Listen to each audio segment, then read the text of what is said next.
Mheshimiwa Ibrahim Shayo, swali la nyongeza. Asante sana Mheshimiwa Mwenyekiti kwa kunipa kuuliza swali dogo la nyongeza.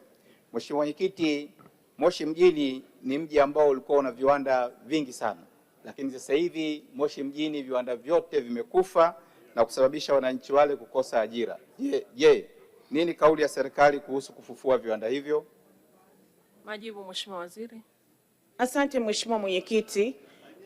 Namshukuru Mheshimiwa mbunge kwa swali lake na ninakubaliana naye kwamba mojawapo ya maeneo ambayo yalikuwa na viwanda vingi sana ni pamoja na eneo la Moshi mjini.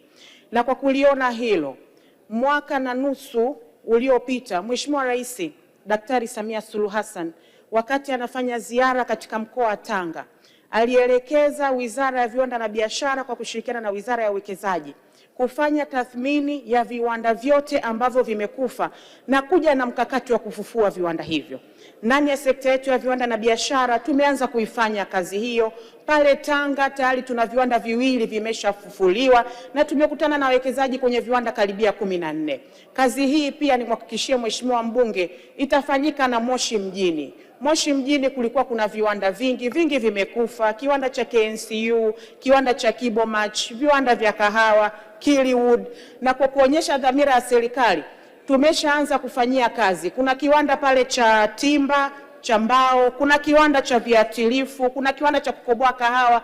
Vyote hivi tumeanza kuviwekea mkakati na vimeanza kufufuka.